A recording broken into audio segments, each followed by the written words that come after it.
सबसे पहले मैं संजय रावत जी को बधाई देना चाहता हूँ ये किताब लिखने के लिए। इसमें फैक्ट्स भी हैं बहुत सारे और बहुत इमोशनल किताब भी है, तो जिन जिन लोगों ने नहीं पढ़ी है वो ज़रूर इसको पढ़िएगा।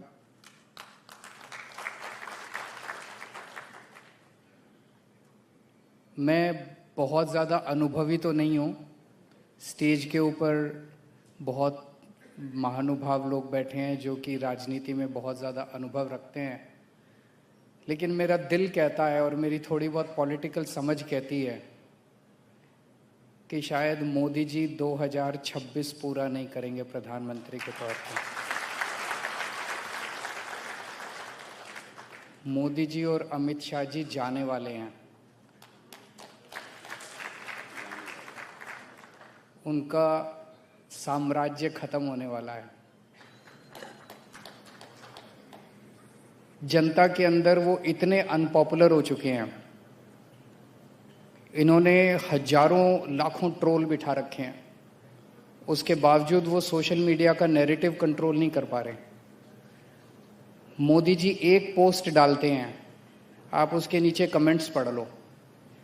एक समय ऐसा होता था कि इनकी पूरी मशीनरी मिलके एक भी नेगेटिव कमेंट अगर आता था तो उसको ये लोग डिलीट या म्यूट या कुछ मेरे को तो ज़्यादा नहीं पता, वो कुछ कर देते थे। अब तो पूरा का पूरा मोदी जी एक ट्वीट करते हैं, नीचे सारी गालियां ही मिलती हैं उनको और कुछ नहीं होता उसके अलावा।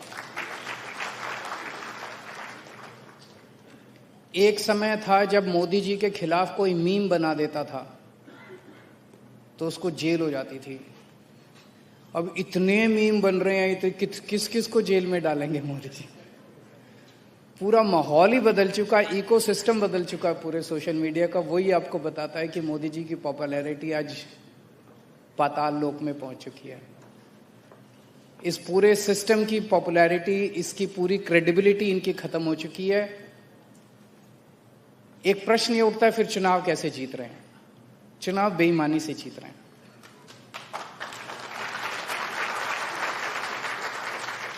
उसका सबसे बड़ा जीता जागता उदाहरण मैं हूं।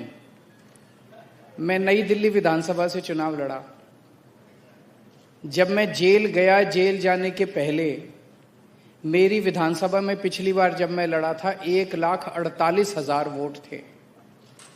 1,48,000। जब मैं जेल से लौट के आया 1,06,000 वोट बचे थे। 42,000 वोट इन्होंने पीछे से कटवा दिए, यानी कि ऑलमोस्ट 30% वोट मेरी विधानसभा के इन्होंने कटवा दिए। 3,000 वोट से जीत गए। पिछली बार मैं 30,000 वोट से जीता था। इस तरह से जीत रहे हैं, बेईमानी करके जीत रहे हैं। वोट ऐड करते हैं, वोट डिलीट कराते हैं, फर्जी वोट डलवाते हैं, ईवीएम्स में हेराफेरी। अब ये चोरी से जीत रहे हैं। लेकिन एक ना एक दिन तो जब सब जनता खड़ी होती है तो सबको अपना वो मिलता है। तो मेरा अपना मानना है और मैं समझता हूं कि जब देश को इन दोनों से मुक्ति मिलेगी तो एक सेटिस्फैक्शन ये होगा कि इस लड़ाई में हमने भी थोड़ा सा तो कंट्रीब्यूट किया था। हम भी जेल गए थे, हैं?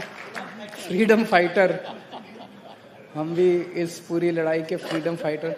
मुझे दुख इस बात का होता है कि इस देश की जनता ने जितना बड़ा मैंडेट इनको दिया 3 बार, ये चाहते तो इतना कुछ कर जाते देश के लिए। इतना मतलब देश याद करता है इनको। देश कोई 12 साल हो गए इनको, 12 साल कम नहीं होते किसी भी देश के इतिहास में, बहुत होते हैं। इतने बड़े बड़े काम करके जा सकते थे कि सुनहरी अक्षरों में। अब इनका पूरा ये कालखंड जो है ये काले अक्षरों में लिखा जाएगा हमारे इतिहास के अंदर। सबसे गंदा, मतलब कौन सा ऐसा कुकर्म है जो इन्होंने नहीं किया इन 12 साल के अंदर? सारे कुकर्म किए हैं इन लोगों ने। एक बात और कहना चाहूंगा कि अब इन्होंने सारा सिस्टम ऐसा कर दिया कि ईमानदार कौन है और बेईमान कौन है, इसकी परिभाषा बड़ी साफ साफ हो गई है। जो ईडी के डर से बीजेपी में जाए वो बेईमान है और जो ईडी के डर से जेल में जाए वो ईमानदार है।